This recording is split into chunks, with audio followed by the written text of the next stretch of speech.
Mari kita ikuti seri Pesan Pengharapan. Subscribe dan like channel Pesan Pengharapan. Dan apabila Anda diberkati dalam pelayanan kami, bagikan link Pesan Pengharapan ini kepada rekan dan kerabat Anda. Terlebih dahulu, mari sama-sama persiapkan hati kita di dalam doa. Tuhan Yesus memberkati.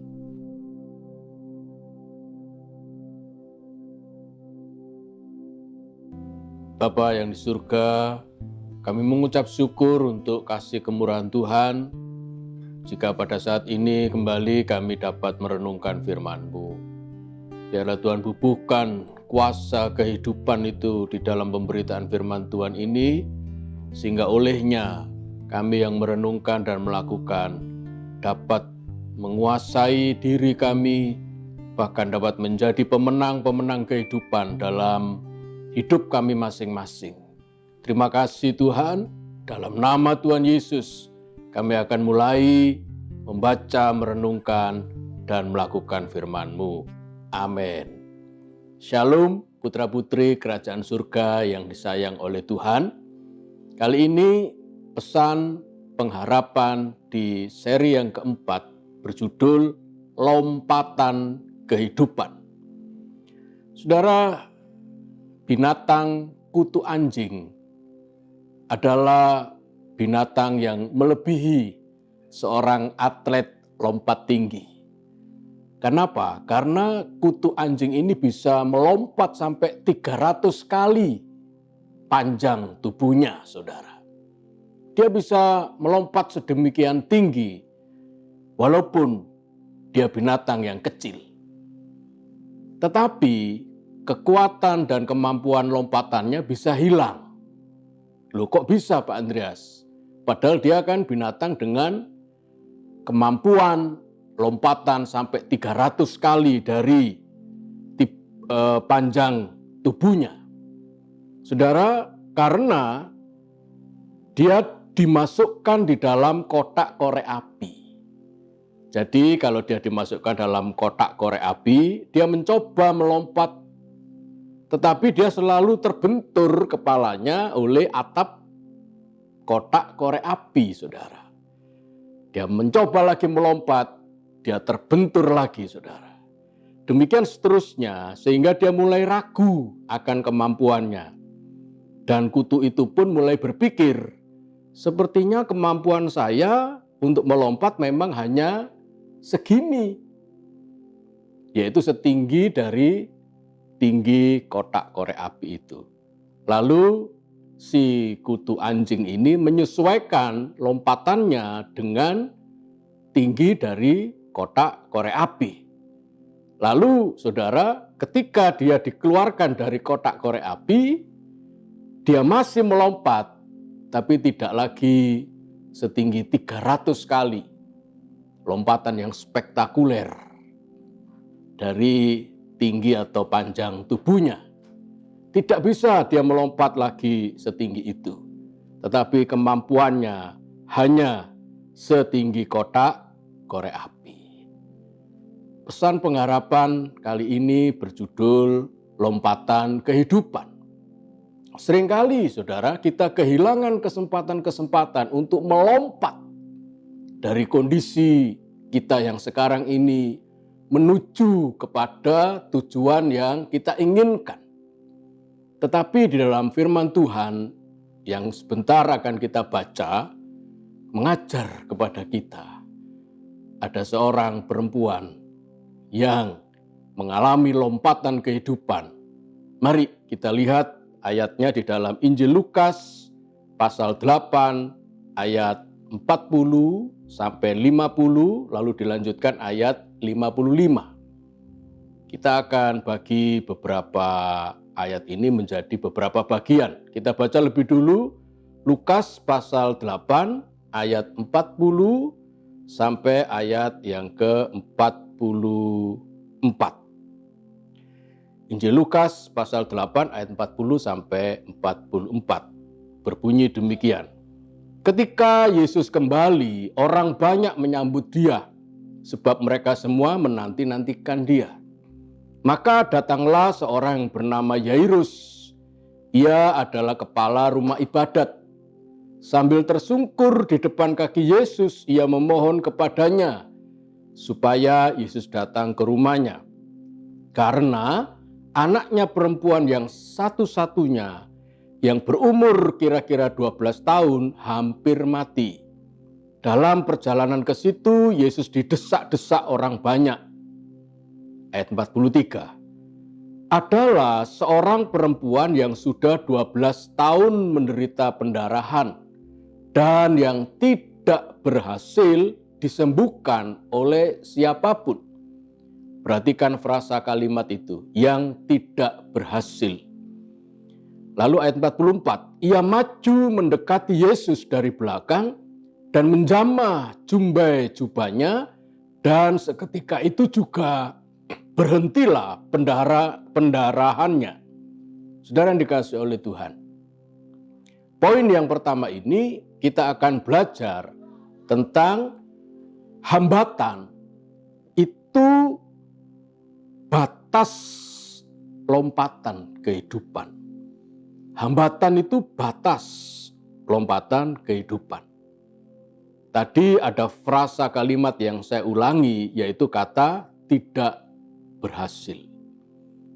Wanita ini yang mengalami 12 tahun menderita pendarahan, tentu saja memiliki penyakit yang sangat serius. Lukas adalah tabib, jadi dia biasa menangani orang-orang yang sakit yang datang kepadanya. Dan dia tahu betul bahwa penyakit semacam ini penyakit yang sangat serius dan membuat seorang perempuan menderita. Saudara, perempuan ini pasti sudah mencoba berbagai cara dan mendatangi berbagai macam tabib, tetapi dikatakan di sana tidak berhasil. Mari waspadai kata ini, saudara, tidak berhasil. Pasti dia mengalami berbagai kegagalan dan hambatan-hambatan untuk proses kesembuhannya. Karena itu, saudara, apa yang saudara alami saat-saat ini?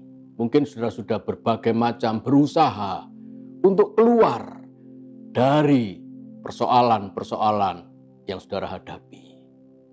Tetapi kata hambatan itu, saudara, merupakan batas lompatan kita di dalam meraih keberhasilan. Seperti kutu anjing tadi, yang sebetulnya memiliki kemampuan yang tinggi, tetapi karena batas atap kotak korek api itu, maka dia tidak bisa melewati batas itu, saudara. Dan dia menganggap bahwa inilah batas lompatanku. Padahal tidak demikian, bukan? Karena itu, hati-hati dan waspadai kata tidak berhasil.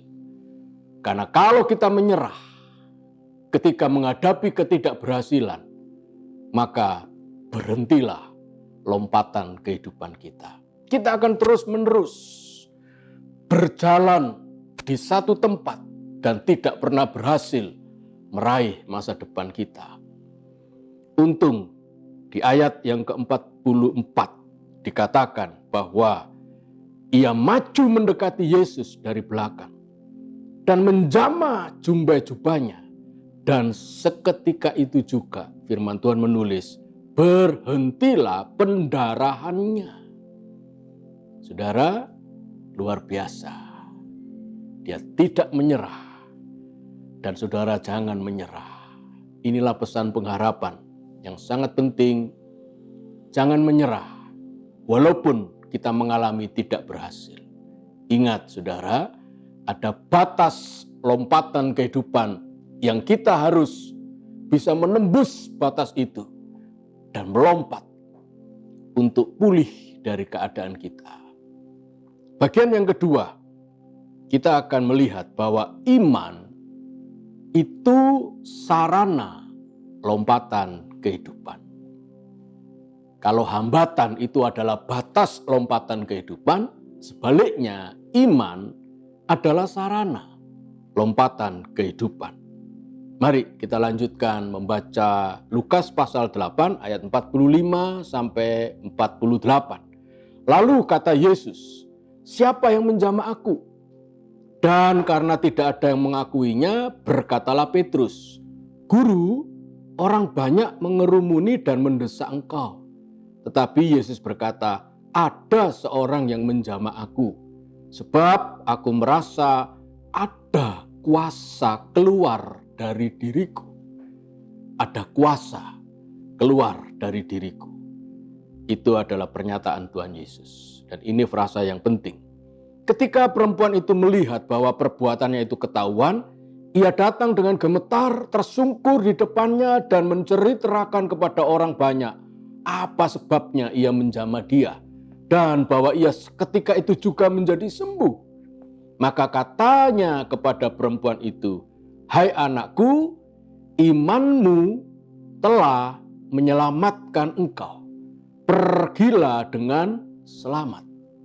Ada beberapa kata Yunani yang dipakai oleh Tuhan Yesus di sini. Kata iman dalam bahasa Yunaninya pistis. Dan itu dalam bentuk kata benda. Pistis. Lalu kata menyelamatkan engkau, kata selamat itu soso. Soso tidak hanya selamat secara roh, selamat jiwa, selamat dari penyakit seperti perempuan ini, selamat dari kondisi keuangan yang membuat saudara-saudara mungkin menjadi miskin. Selamat juga berpindah dari keadaan yang tidak baik menjadi baik. Kata soso itu kata yang sangat luas artinya. Selamat secara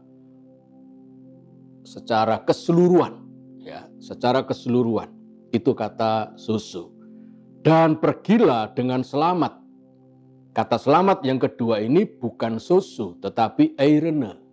Pergilah dengan damai sejahtera. Jadi perempuan itu bebas dari segala macam penyakit. Penyakit pendarahan yang dia alami, saudara. Tetapi juga mengalami damai sejahtera. Setelah dia sembuh dari pendarahannya, dia tidak lagi menjadi perempuan yang najis. Dia boleh ikut ibadah. Dia boleh berkumpul kembali dengan keluarga, dengan masyarakat di kampungnya.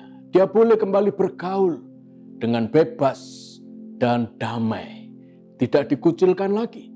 Tidak dianggap sebagai perempuan yang najis dan seterusnya. Apa yang membuat dia bisa melompat dari kondisi yang menderita 12 tahun lamanya pendarahan menjadi perempuan yang mengalami damai sejahtera, mengalami eirene, mengalami soso, sembuh dari penyakit yang dia derita?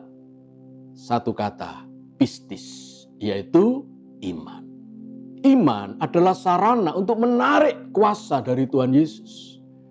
Yesus berkata bahwa ada kuasa yang keluar dari diriku. Kenapa? Ditarik oleh iman itu. Sebaliknya perempuan itu mengalami lompatan kehidupan karena menggunakan sarana iman. Yang ketiga, poin yang terakhir, perhatikan pedoman lompatan kehidupan. Pak Andreas, berarti lompatan kehidupan yang sedang kita bahas ini ada pedomannya? Iya. Karena di ayat berikutnya, ayat 49 sampai 50, dilanjutkan ayat 55, dikatakan begini. Ketika Yesus masih berbicara, datanglah seorang dari keluarga kepala rumah ibadat, yaitu Yairus itu, dan berkata, "Anakmu sudah mati. Jangan lagi engkau menyusah-nyusahkan guru." Karena seorang rabi Yahudi seperti Yesus, guru tidak boleh datang kepada mayat. Karena nanti dia akan najis, saudara. Karena orang bersentuhan dengan mayat itu najis. Makanya utusan dari Yairus berkata, "Engkau tidak usah lagi menyusah-nyusahkan guru." Tetapi Yesus mendengarnya dan berkata kepada Yairus, "Jangan takut, percaya saja." Dikatakan, "Dan anakmu akan selamat." Maka ayat 55, kembalilah roh anak itu dan seketika itu juga ia bangkit berdiri. Lalu Yesus menyuruh mereka memberi anak itu makan. Saudara, ada keberulangan apa yang dikatakan Tuhan Yesus kepada perempuan itu dan kepada Yairus. Ada yang sama di sana. Kalau pistis imanmu telah menyembuhkan, menyelamatkan engkau, hai perempuan, maka yang dikatakan Yesus kepada Yairus, pisteo, pistis iman, tapi dalam bentuk kata kerja. Indah sekali bahasa Yunani ini, saudara. Ketika berbicara kepada perempuan itu bahwa imannya, kata benda, telah membuat dia sembuh, maka ketika berkata kepada Yairus yang saat itu sedang berduka menerima berita kematian dari anaknya, maka Yesus berkata, iman dalam bentuk kata kerja. Ayo kerjakan iman itu, pisteo, dan anakmu akan selamat. Kata selamat di sini sama dengan yang dipakai untuk perempuan itu, susu. Maka anakmu itu tidak hanya sembuh, tetapi akan bangkit. Wow, ini dahsyat sekali, saudara. Bahwa Tuhan Yesus selalu menggunakan pedoman dan pola yang sama untuk sebuah lompatan kehidupan. Saudara, perlu saudara ketahui, Lukas pasal 8, ayatnya begitu panjang, sampai 56. Dimulai dengan Yesus yang berjalan berkeliling, memberitakan Injil Kerajaan Allah, lalu mengajar dengan perumpamaan seorang penabur dan pelita, lalu Tuhan Yesus meredakan, meneduhkan badai, lalu mengusir roh jahat dari orang yang kerasukan setan di Gerasa. Nama setan-setan itu adalah Legion, saudara. Lalu tidak hanya itu, Tuhan Yesus menyembuhkan perempuan yang sakit pendarahan dan membangkitkan anak dari Yairus. Luar biasa. Apa yang dikerjakan oleh Tuhan Yesus adalah sebuah gambaran besar dari pelayanan Tuhan Yesus yang secara keseluruhan, secara holistik, baik mengajar, memperkenalkan Injil Kerajaan Allah, meneduhkan badai, berkuasa atas alam, berkuasa atas roh jahat, berkuasa atas penyakit, dan berkuasa atas kematian. Apa sekarang menjadi persoalan saudara? Semua ada di dalam Tuhan Yesus. Mari saudara, kita lakukan ini. Ayo bersama-sama kita mengalami lompatan kehidupan karena memiliki iman kepada Tuhan Yesus. Amin. Tuhan memberkati. Mari kita nyanyikan pujian Allah yang bela. Allah yang bela, siapa lawan Dia? Lebih dari pemenang dalam segala hal. Ku pasti dapat lakukan semua. Yesus yang beri kekuatan, oh terpujilah namanya. Allah yang bela, haleluya. Allah yang bela, siapa lawan Dia? Lebih dari pemenang dalam segala hal. Ku pasti dapat lakukan semua. Yesus yang beri kekuatan, Oh terpujilah namanya, ya Tuhan ku percaya, amin. Ya Tuhan ku percaya, aku percaya.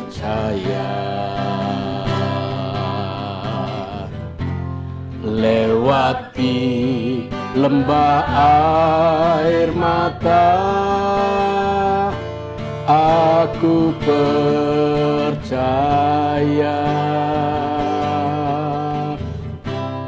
Firman-Mu ya dan amin, aku percaya.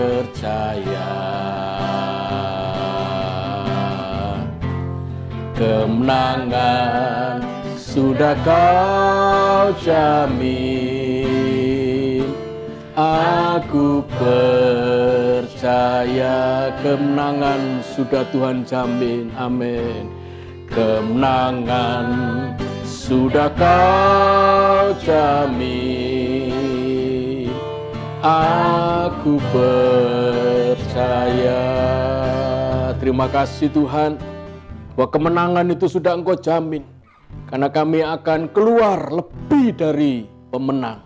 Itulah janji Tuhan bagi kami.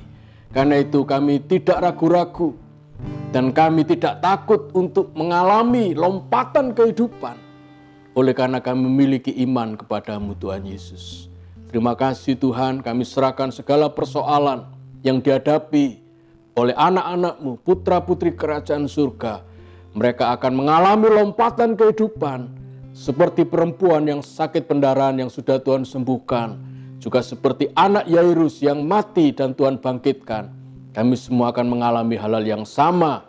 Mujizat daripada Tuhan, kuasa daripada Tuhan itu bisa kami tarik oleh karena kami memiliki iman kepadamu. Berkat dari Bapa, dari Tuhan Yesus Sang Putra dan Roh Kudus tercurah bagi kami mulai sekarang sampai selama-lamanya. Dalam nama Tuhan Yesus, yang percaya mari kita katakan amin, amin, haleluya. Sampai bertemu di seri pesan pengharapan yang akan datang. Tuhan memberkati saudara.